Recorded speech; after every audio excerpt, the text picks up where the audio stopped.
नमस्कार, सीएनबीसी आवाज़ मोतीलाल ओसवाल स्टूडियो में आप सभी का स्वागत है। अब हम तैयारी करेंगे 10 के दमदार ट्रेड्स की हेडलाइंस के साथ। कमज़ोर शुरुआत के बाद बाजार में निचले स्तरों से हल्की रिकवरी, करीब 70 पॉइंट गिरकर निफ्टी 25,300 के नीचे। वहीं बैंक निफ्टी बिल्कुल फ्लैट, मिड और स्मॉल कैप 0.25% फिसले। इधर एक साल के निचले स्तर पर इंडिया विक्स। टीसीएस के कमजोर नतीजों से आईटी पर टूटा कहर, निफ्टी आईटी इंडेक्स करीब 1.5% कमजोर। टीसीएस, विप्रो और इन्फोसिस निफ्टी के टॉप लूजर्स में शामिल। टीसीएस के भारतीय कारोबार में तिमाही आधार पर करीब 31% की गिरावट। उधर यूके बिजनेस भी सुस्त। एचयूएल की नई बॉस को बाजार का थम्स अप, शेयर करीब 5% चढ़कर बना निफ्टी का टॉप गेनर। प्रिया नायर की सीईओ और एमडी के तौर पर हुई नियुक्ति। उधर दूसरे एफएमसीजी शेयरों में भी अच्छी खरीदारी, इंडेक्स करीब 1% मजबूत। आज के बिग स्टॉक्स और स्पॉटलाइट्स का बोलबाला। नए लाइसेंसिंग करार से ग्लेनमार्क करीब 10% भागा, शेयर करीब लाइफ हाई पर पहुंचा। उधर कमजोर नतीजों से टाटा एलेक्सी करीब 3% टूटा, वहीं जी एंटरटेनमेंट भी 3% नीचे। चलिए अब आगे बढ़ते हैं और हमारे साथ अब इस शो में राजेश सातपुते जी और प्रशांत सावंत जी, जैसे हमने पहले भी कहा था, पिछले शो से बने रहेंगे। इसके अलावा अरिहंत कैपिटल की कविता जैन और कोटक सिक्योरिटीज़ के अमोल अठावले भी अपने टॉप ट्रेड्स के साथ जुड़ेंगे। उसके बाद फोर्ट कैपिटल के सीनियर फंड मैनेजर पराग ठक्कर से हम मार्केट आउटलुक पर बातचीत करेंगे।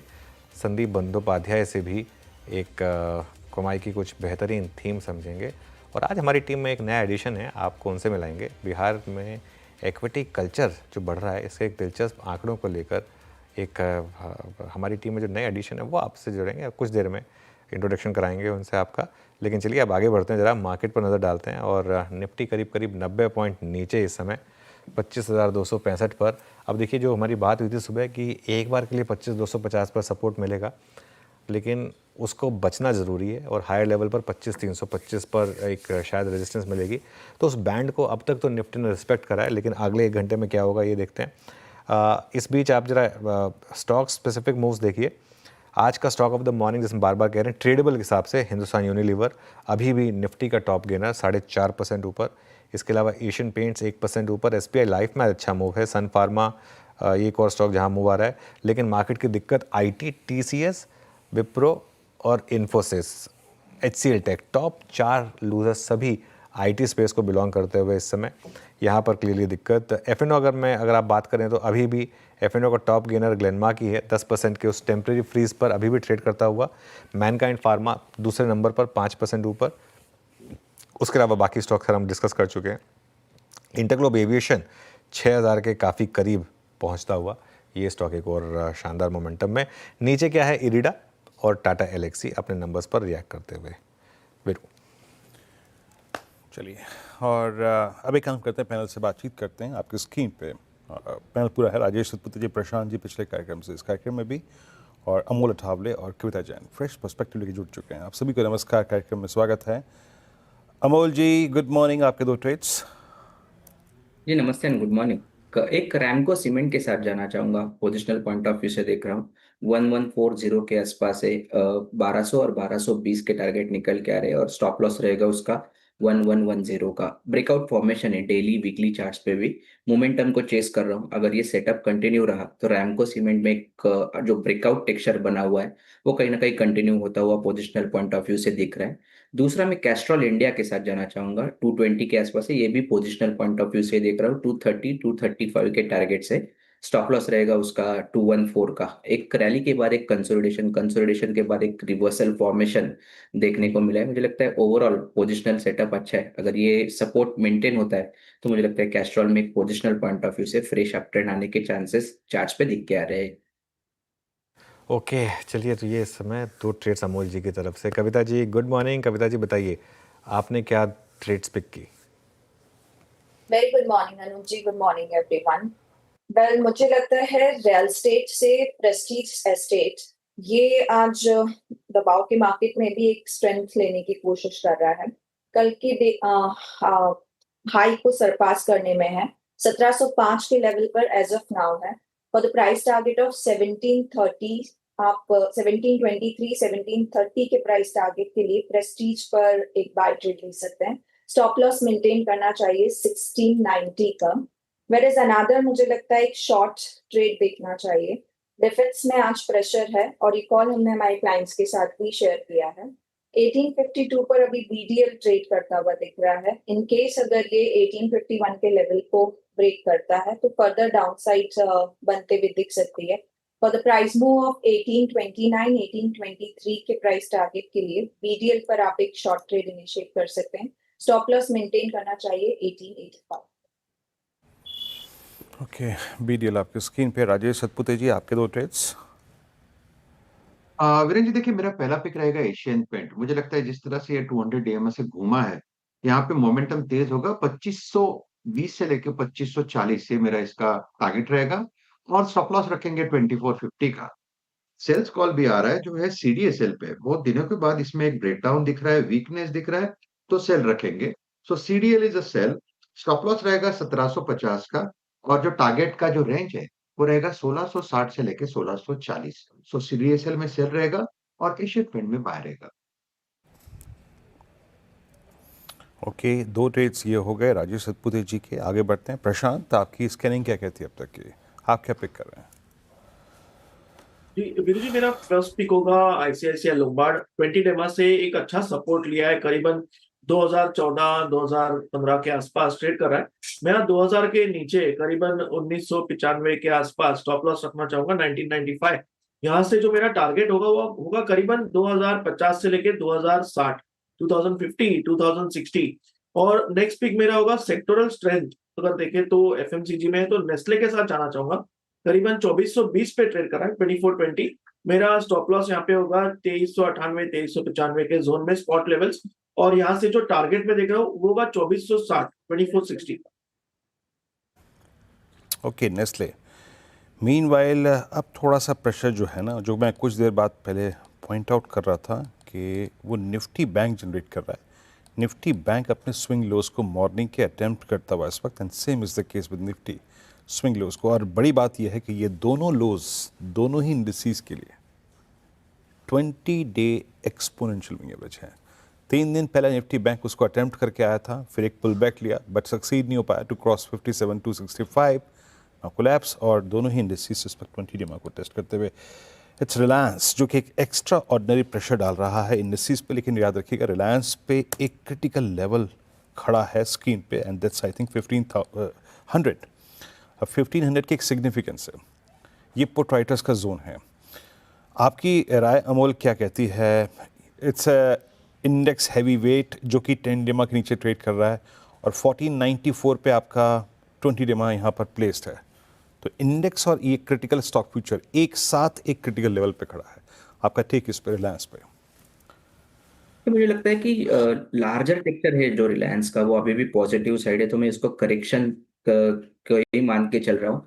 यहाँ पे अगर ध्यान जरूर रहेगा, अगर मार्केट बाउंस बैक होता है और रिलायंस इंडस्ट्री में मुझे लगता है कि अगर रिवर्सल फॉर्मेशन देखने को मिलता है तो एक फ्रेश अप ट्रेंड जो आने के चांसेस यहाँ से ज्यादा दिख के आ रहे।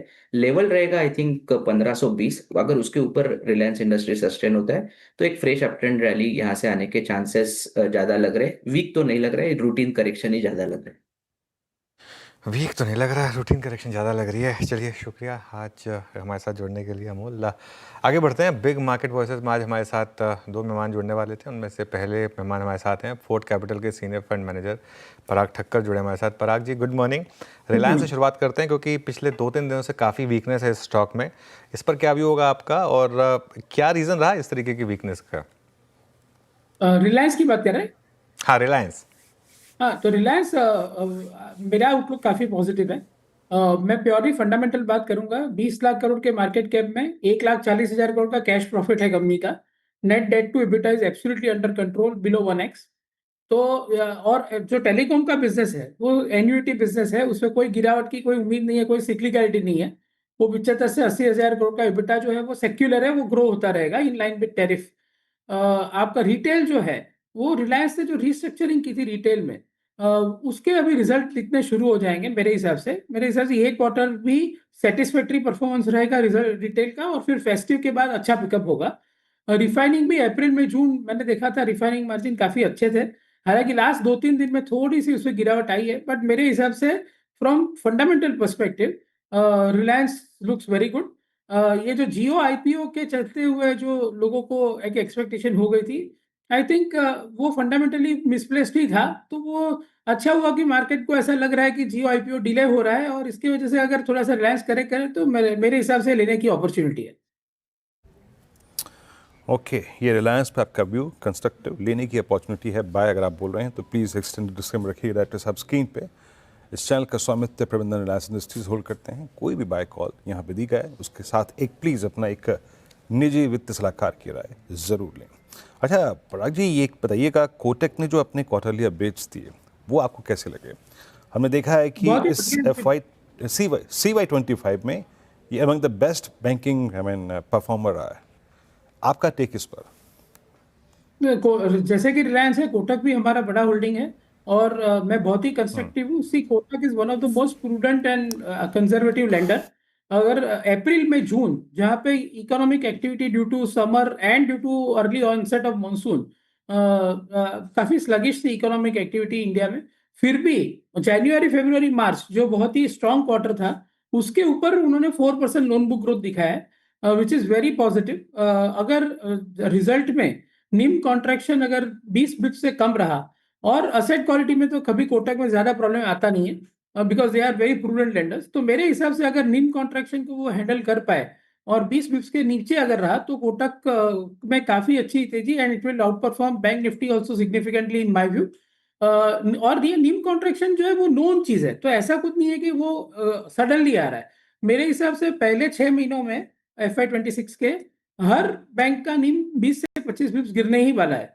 तो किसी का अभी ज्यादा गिरेगा, किसी का सेकंड क्वार्टर में ज्यादा गिरेगा, लेकिन जो आरबीआई ने लिक्विडिटी इज आउट कर दी है, 3 लाख करोड़ से ज्यादा अगर लिक्विडिटी सरप्लस है सिस्टम में, और डिपॉजिट और सेविंग रेट दोनों में कटौती हो रही है, तो मेरे हिसाब से ये जो मार्जिन अभी जो कम हो रहा है, वो Q3 Q4 में थोड़ा सा उससे रिगेन भी हो जाएगा, और अगले साल पूरा ही रिगेन हो जाएगा। और अगले साल लोन बुक ग्रोथ भी, as Kotak always keep saying, 1.5 times to 2 times nominal GDP वो ग्रो करते हैं। तो मेरे हिसाब से 17-18% ग्रोथ, और नीम अगर ये साल जो रहा वही अगले साल रहा, तो आपकी ईपीएस ग्रोथ भी 17-18% आ जाएगी। जबकि अगर आप उसकी वैल्यूएशन आप निकालिए, तो 700 रुपये सब्सिडरी वैल्यू है 2200 रुपये में से, तो 1500 रुपये में आपको बैंक मिल रही है, जिसका ईपीएस अगले साल 90 रुपया है। तो 16 के पीई पे और प्राइस टू बुक 2 टाइम पे, जबकि उसका आरओआई भी 2% से ज्यादा है, मेरे हिसाब से बहुत ही अट्रैक्टिव प्रपोजिशन है। ऐसे पीजी और price to book by ROI stocks काफी है नहीं मार्केट, और जहां पे मैनेजमेंट पे भी अपने पूरा कंफर्ट है in terms of the lending practices. Okay, चलिए ये बात हुई कोटक बैंक की। ऑयल मार्केटिंग कंपनीज पर क्या व्यू होगा आपका पराग जी, और यहाँ पर कोई स्टॉक पिक होगी क्या आपकी, या आपके पोर्टफोलियो में कोई स्टॉक होगा क्या? यस, हमारे पोर्टफोलियो में बीपीसीएल है। अब मैंने इसलिए लिया है कि 1.5 लाख करोड़ के मार्केट कैप में आपको और प्लस नेट डेट इज 0। अगर यही रिफाइनिंग और मार्केटिंग मार्जिन जो आज बन रहे हैं, बिकॉज ऑयल $75 से नीचे है, वो अगर बनता रहेगा, तो मेरे हिसाब से क्वार्टरली EBITDA 10,000 करोड़ के आसपास आना चाहिए, विच इज 100% जंप YOY। तो 40,000 करोड़ का EBITDA अगर पूरे साल का बनता है, तो 1.5 लाख करोड़ की एंटरप्राइज वैल्यू में 3.5-4 टाइम में बीपीसीएल में कुछ खोना नहीं है, 6% डिविडेंड यील्ड है। तो अगर ऑयल कंट्रोल में रहता है, जो कि अभी लग रहा है कि 75 के ऊपर तो नहीं जाना चाहिए, तो वो हिसाब से BPCL is a good value pick. ऐसे ही जैसे जैसे मैं अभी चौथा हमारा जो पिक है, ऑफकोर्स हिंदुस्तान लीवर जो आज काफी अच्छा चल रहा है, वो भी हमारा एक बड़ा पिक है। हिंदुस्तान लीवर और एशियन पेंट्स जैसे स्टॉक हमने खरीदे थे जब मार्केट में एकदम ये ब्लू चिप कंपनी एकदम बीटन डाउन और ब्रूइज्ड हो गई थी, बिकॉज ग्रोथ नहीं था। बट जनरली ऐसे ही टाइम में कॉन्ट्रा बाइंग करके पैसा बनता है मार्केट में ब्लू चिप कंपनियों में। तो वैसे ही मैं हिंदाल्को की बात करना चाहूंगा with in the metal pack. अभी जो हिंदाल्को में प्रेशर है वो ये कैनेडियन टैरिफ की वजह से है कि भाई कनाडा से जो एल्यूमिनियम नोवालिस इंपोर्ट करता है, उसके ऊपर ड्यूटी बढ़ने के चांसेस है, और उससे नोवालिस का एबिटा थोड़ा सा अफेक्ट होगा। लेकिन अगर मैं वैल्यूएशन पर्सपेक्टिव से देखूं, 15% आरओई बनाने वाली कंपनी और करीबन करीबन 25,000 करोड़ की कैश प्रॉफिट करने वाली कंपनी आपको वन टाइम बुक पे मिल रही है FY27 पे।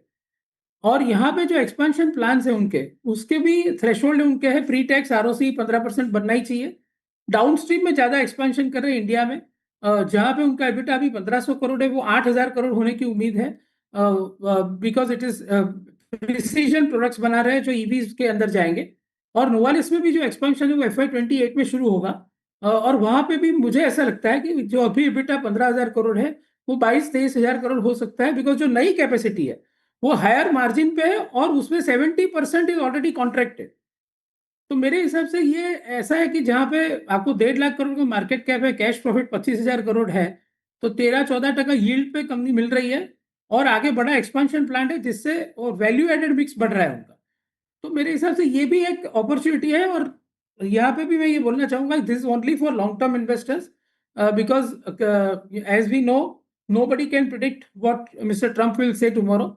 तो टैरिफ के चक्कर में कभी कोई गिरावट आ भी सकती है, लेकिन मेरे हिसाब से any big fall is a buying opportunity.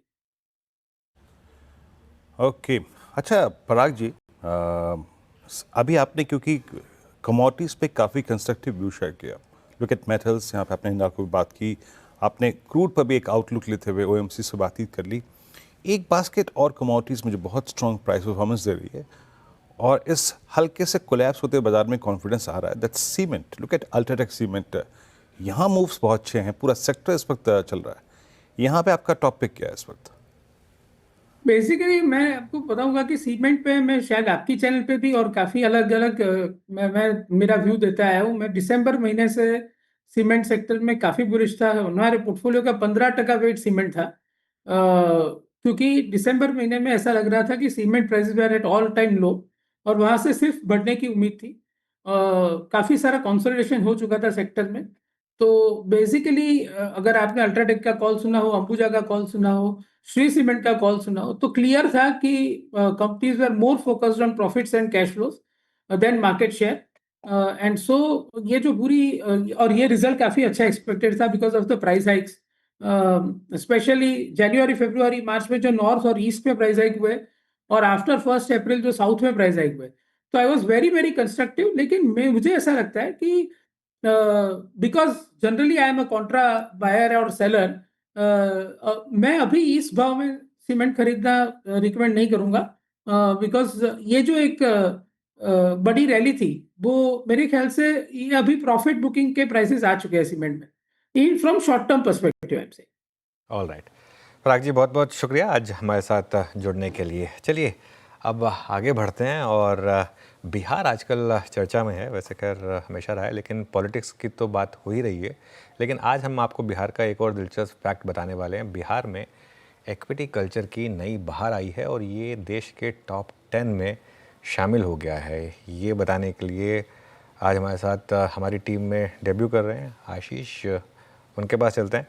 Ashish, good morning. सब first of all welcome to the team, और आपकी रिसर्च को मैं फॉलो कर रहा था काफ़ी समय से और मज़ा आएगा आपके साथ काम करके। ऑल द बेस्ट, और बताइए क्या है पूरा बिहार में equity culture? Thank you so much sir, काफ़ी बढ़िया लगा। बहुत सालों से वेट कर रहा था मैं आपके साथ काम करने के लिए और फॉलो भी बहुत सालों से करता आया हूँ। Thank you. अब बात करते हैं बिहार के बारे में सर। तो बिहार में बाहर आई है वो भी इक्विटी कल्चर की, और लगातार अगर आप देखें तो यहाँ पर जो निवेशकों की संख्या है वो बढ़ती जा रही है। वैसे नो डाउट 2020 जो कोविड की शुरुआत हुई थी वहाँ से हमने अभी तक देखा है कि सभी राज्यों में एक आपको सस्टेनेबल ग्रोथ देखने को मिली, लेकिन बाहर जो है सिर्फ आपको बिहार में नजर आएगी। परसेंटेज के लिहाज से जबरदस्त एक्सपोनेंशियल ग्रोथ यहां पर आपको देखने को मिली है। अब आप देखिए कि 2020 में फाइनेंशियल ईयर 2020 की मैं बात कर रहा हूं, जहां पर बिहार में निवेशक थे इक्विटी मार्केट में निवेश करने वाले, इनकी संख्या थी महज सिर्फ और सिर्फ 7 लाख। और अभी जो रीसेंट डेटा मेरे पास आया मई का, इसमें अगर आप देखें तो आंकड़ा 52 लाख 50 लाख के ऊपर पहुंच चुका है।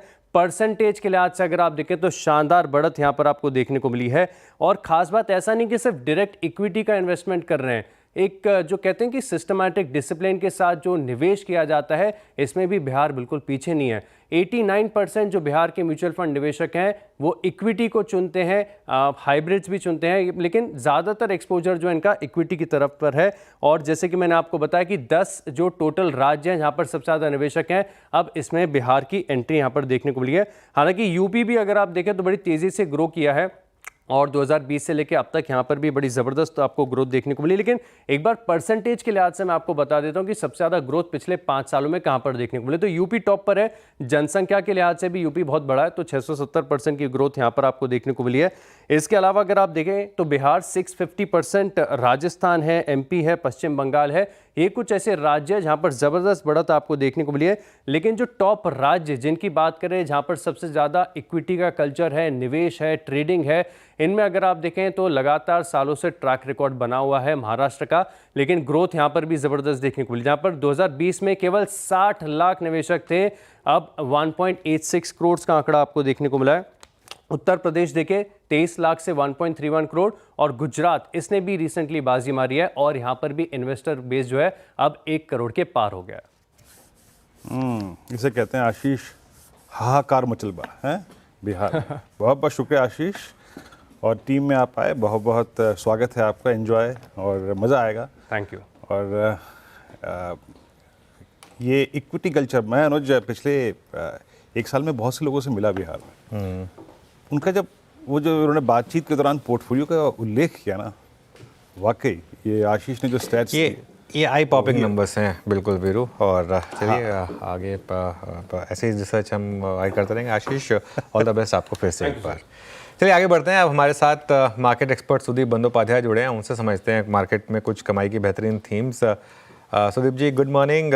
सुदीप जी, पहले बात करते हैं आज का जो स्टॉक ऑफ द डे है, हिंदुस्तान यूनिलीवर 4% ऊपर ये स्टॉक, काफ़ी अंडर परफॉर्मेंस के बाद आज एक मूव यहाँ पर। क्या व्यू होगा इस स्पेस पर आपका और लीवर पर इन पर्टिकुलर?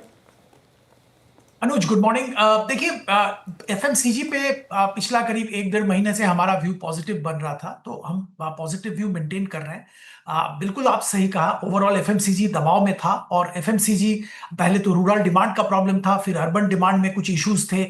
सब मिला के डिमांड स्थिति ऐसी थी कि इनका वॉल्यूम ग्रोथ बिल्कुल नहीं हो रहा था, और ये सिलसिला बहुत दिनों से चल रहा था। फाइनली इस क्वार्टर के जब अपडेट्स आने चालू हुए, लास्ट मंथ के जो अपडेट्स आए, उसमें से ये साफ नजर में आ रहा था कि थोड़ा बहुत ग्रीन शूट डेफिनेटली देखने को मिल रहा है।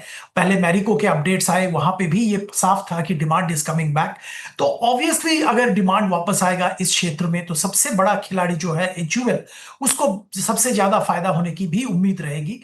और ये उम्मीद जबरदस्त अभी भी लग रहा है, क्योंकि ओवरऑल HUL का हम लोग एस्टिमेट कर रहे हैं कि अगर ऐसा चले तो ओवरऑल 6% प्लस रेवेन्यू में अपसाइड देखने को मिल सकता है साल में। और करेंटली जो 4-5% का जो भी अपसाइड देखने को मिलेगा, ये कंटिन्यूअसली ऊपर जाता रहेगा। बहुत सारे सरकार की तरफ से कंजम्पशन की तरफ फोकस वाले मेजर्स लिए जा रहे हैं, और कंजम्पशन को बढ़ावा देना जरूरी भी है, और इसका फायदा जरूर FMCG में दिग्गज कंपनी HUL को मिलेगा।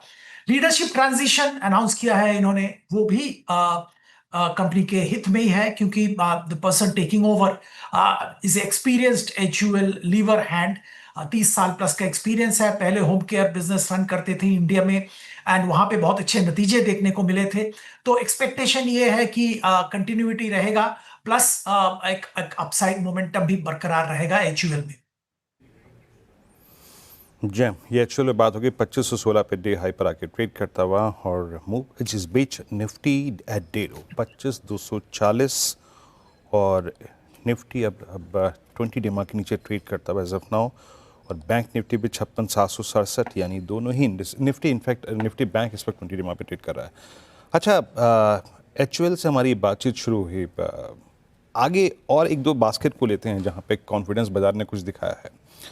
आप देखिए, कुछ FMCG कैंडिडेट्स के साथ साथ आज कैपिटल गुड्स में मूव है। कमिंस ने पिछले 4-5 दिन में काफ़ी स्ट्रेंथ दिखाई है, इंश्योरेंस स्टॉक्स ने काफ़ी अच्छी खासी स्ट्रेंथ दिखाई है, और एक सीमेंट स्पेस ये बहुत स्ट्रॉन्ग रहा है। एंड स्पेशली मैं अल्ट्राटेक के 2 महीने के रोलोवर के स्टैट्स, उसका प्राइस पैटर्न, उसकी COC सब दिख रहा था। ये एक दो और बास्केट जहां पे आपका कन्विक्शन बन रहा है, और सीमेंट को कहाँ रखा है आपने उसमें? वीरू जी, सीमेंट में बहुत जबरदस्त कन्विक्शन है। पिछले 6 महीने से हमारा व्यू पॉजिटिव रहा है और ये ट्रेंड पिछले क्वार्टर जब नतीजे आए तो साफ था कि वैसे डिमांड में बहुत ज्यादा पिकअप तो तब तक नहीं हुआ था, पर उसमें भी प्राइसिंग पावर थोड़ा वापस आ गया था। कॉस्ट में बहुत जबरदस्त कंट्रोल किया गया था और अल्ट्राटेक जैसे कंपनी में तो नतीजे भी पिछले क्वार्टर के बहुत अच्छे आए थे।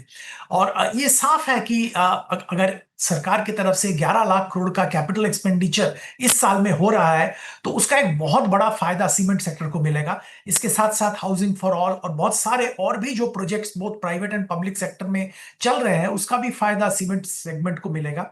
नए कैपेसिटी जो आ रहे हैं उसमें थोड़ा टाइम लगेगा, तो existing player with existing capacity इनके लिए डिमांड डेफिनेटली बढ़ेगा। अब मॉनसून की बात छोड़ देते हैं, पर नॉर्मलाइज कर लेते हैं मॉनसून को, फिर ऑब्वियसली ये साफ है कि डिमांड बढ़ेगा और प्राइसिंग पावर वापस आएगा। कॉस्ट बहुत अच्छे तरीके से कंट्रोल में आ गया है तो मार्जिन इंप्रूवमेंट भी होता रहेगा। तो ओवरऑल सीमेंट में हम लोगों का व्यू बहुत पॉजिटिव है और अल्ट्राटेक हमारा पहला पिक है। इसके साथ साथ और भी कंपनीज में नजर दिया जा सकता है, पर अल्ट्राटेक डेफिनेटली पहला पिक है हमारा। और राइट, अल्ट्राटेक डेफिनेटली पहला पिक है आपका। सुदीप जी सॉरी, आज थोड़ा समय कम है हमारे पास, तो आज आपको हम यहीं पर थैंक्स करेंगे। शुक्रिया आज हमारे साथ जुड़ने के लिए। अगली बार आपसे डिटेल में चर्चा करेंगे। इस शो को समेटने का समय आ चुका है और अगले शो के लिए कंचन और श्रेया आपको स्टूडियो में नज़र आएंगी। और श्रेया, वो वीरू पूछ रहे हैं कि आपका तो दिल खुश हो गया वो सुनकर, जियो बिहार के लाला, है ना?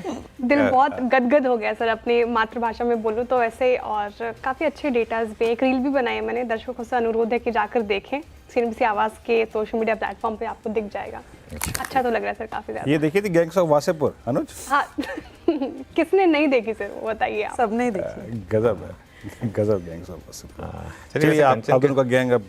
हाँ, वैसे कंचन के होम स्टेट में भी इक्विटी कल्चर बढ़ा है, ऐसा नहीं है, लेकिन हाँ बिहार ऑब्वियसली बहुत बड़ा स्टेट है तो ऑब्वियसली उसका थोड़ा सा एक इम्पैक्ट आ रहा है। चलिए, इस शो को सही कहा वीरू ने, अब हम इस शो को विराम देंगे और गैंग्स ऑफ गर्ल्स हमारा जो है कंचन और श्रेया, अगला शो ट्रेडर्स हॉटलाइन लेकर आएंगे आपके लिए।